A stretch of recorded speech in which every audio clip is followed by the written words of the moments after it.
Coba jujur, kenapa ada orang umur 40 hidupnya tenang, dan ada yang umur 40 masih panik tiap akhir bulan? Kenapa ada yang umur 30 sudah punya aset, dan ada yang umur 30 masih nunggu gajian kayak nunggu hujan di musim kemarau? Masalahnya bukan kerja keras. Masalahnya, kita main game keuangan tapi nggak pernah ngerti aturan main di setiap fase umur. Hari ini, aku mau kasih kamu peta mainnya. Umur 20, 30, dan 40 harus beda strategi. Kalau salah langkah di satu fase berikutnya kamu akan bayar mahal. Subscribe agar kamu dapat lebih banyak video seperti ini. Share juga video ini ke temanmu yang relate ya. Kita jujur-jujuran ya. Masalah keuangan kebanyakan orang itu bukan karena mereka nggak punya uang, tapi karena mereka nggak pernah benar-benar ngerti posisi mereka ada di fase mana. Coba lihat sekitar kamu. Ada yang tiap tahun gajinya naik, tapi hidupnya tetap deg-degan tiap tanggal tua. Ada yang kelihatan mapan di luar, tapi kalau kehilangan pekerjaan 3 bulan aja langsung panik. Ada juga yang masih 20-an, tapi sudah merasa tertinggal, karena lihat teman-temannya terlihat lebih jadi.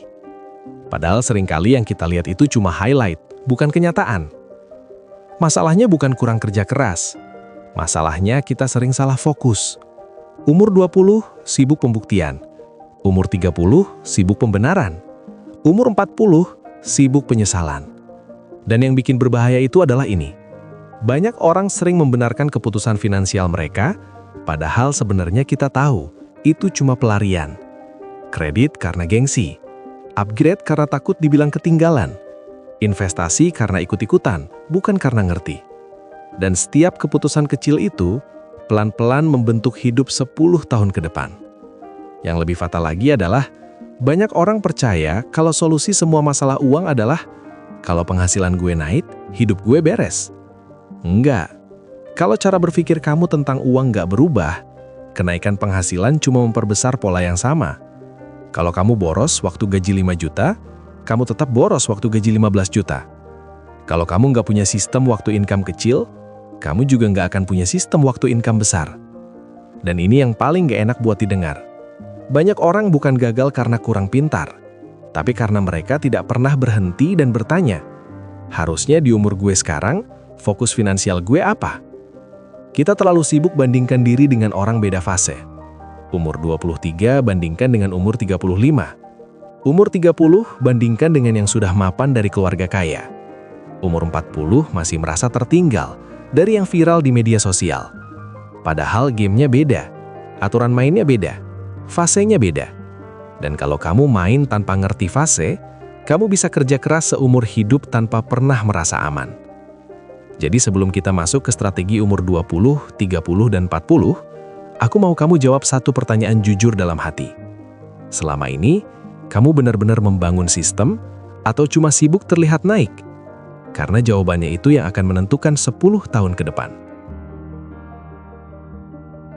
Sekarang, kita masuk ke bagian paling penting. Kalau kamu lagi di umur 20-an, dengar ini pelan-pelan. Aku pernah ngobrol sama seseorang, umur 27, kerja sudah 5 tahun, gaji lumayan, tapi tabungan hampir nol. Kenapa? Karena 5 tahun pertama hidupnya dipakai buat pembuktian. HP terbaru, motor kredit, liburan biar nggak dibilang ketinggalan. Umur 20 itu fase paling diremehkan, padahal ini fase paling menentukan. Umur 20 itu bukan fase kaya. Umur 20 itu fase membangun fondasi. Masalahnya banyak yang kebalik. Baru gaji pertama, langsung upgrade lifestyle. Baru punya penghasilan, langsung upgrade cicilan. Padahal yang harus di-upgrade itu skill dan kapasitas.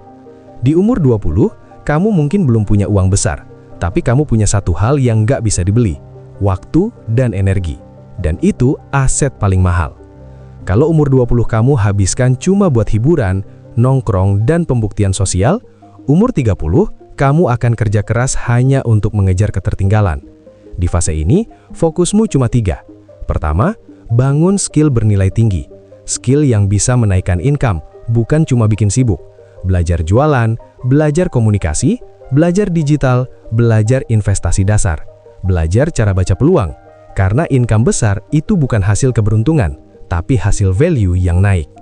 Kedua, Hindari jebakan utang konsumtif. Gak semua cicilan itu jahat, tapi utang konsumtif itu bikin kamu kelihatan naik, namun sebenarnya memperlambat. Cicilan itu seperti menggadaikan kebebasan masa depan.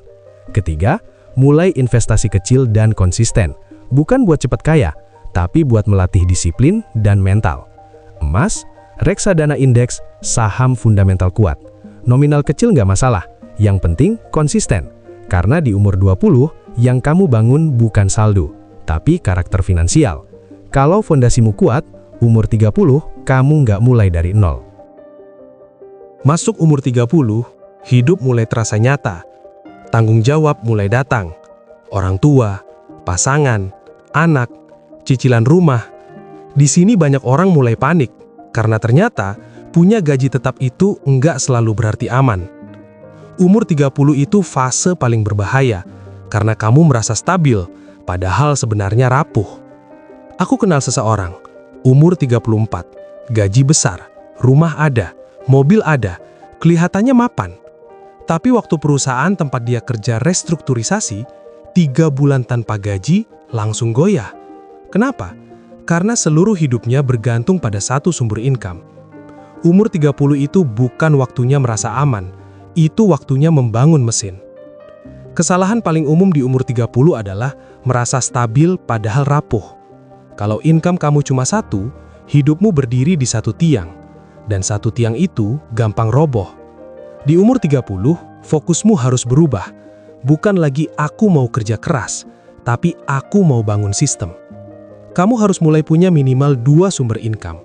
Nggak harus langsung besar. Gaji tambah investasi rutin. Gaji tambah bisnis kecil. Gaji tambah properti disewakan. Gaji tambah portofolio saham dividen. Intinya satu, uang harus mulai bekerja untuk kamu. Karena kalau kamu terus bekerja untuk uang, kamu akan capek duluan. Di umur 30 juga kamu harus mulai serius dengan manajemen resiko. Dana darurat minimal 6 bulan. Asuransi kesehatan jelas. Pengeluaran terkendali. Ini bukan soal pesimis, ini soal realistis. Dan ingat, umur 30 bukan waktunya terlihat kaya, tapi waktunya diam-diam membangun mesin. Orang lain mungkin posting liburan, kamu mungkin lagi belajar baca laporan keuangan. Nggak apa-apa, karena 10 tahun lagi hasilnya beda. Masuk umur 40, prioritas berubah total. Yang dicari bukan lagi sensasi, tapi kepastian. Di umur ini, kamu harus mulai tanya satu pertanyaan jujur. Kalau aku berhenti kerja hari ini, hidupku aman nggak? Kalau jawabannya belum, berarti masih ada yang perlu dibereskan. Fase 40 adalah fase mengamankan. Kurangi utang besar. Jangan tambah cicilan baru yang nggak perlu. Perbesar cash flow pasif. Dividen, sewa properti, bisnis yang sudah punya sistem. Targetnya sederhana. Minimal 30-50% kebutuhan hidup tertutup dari income pasif. Karena ketenangan bukan soal kaya raya, tapi soal pilihan. Bisa kerja karena mau, bukan karena terpaksa. Dan di umur 40 juga, kamu harus mulai memikirkan legacy. Dana pensiun jelas, aset rapi, perencanaan warisan tertata. Bukan cuma buat diri sendiri, tapi buat keluarga. Banyak orang umur 40 stres bukan karena kurang uang, tapi karena hidupnya terasa rapuh. Dan yang bikin hidup kokoh bukan jumlah saldo, tapi sistem yang stabil. Sekarang aku mau kamu berhenti sebentar. Kamu ada di umur berapa? 20? Bangun diri. 30? Bangun mesin. 40? Bangun keamanan. Jangan bandingkan fase kamu dengan orang lain. Orang umur 20 nggak perlu hidup seperti umur 40. Orang umur 40 nggak bisa lagi main seperti umur 20. Setiap fase punya tugasnya sendiri. Masalahnya bukan kamu bodoh, bukan kamu malas. Mungkin kamu cuma belum tahu harus fokus apa di fase hidupmu sekarang. Dan itu bikin kamu jalan tanpa arah. Ingat ini baik-baik. Tenang itu bukan karena saldo besar. Tenang itu karena kamu tahu sistemmu kuat. Karena kamu tahu kalau badai datang, kamu nggak langsung tumbang.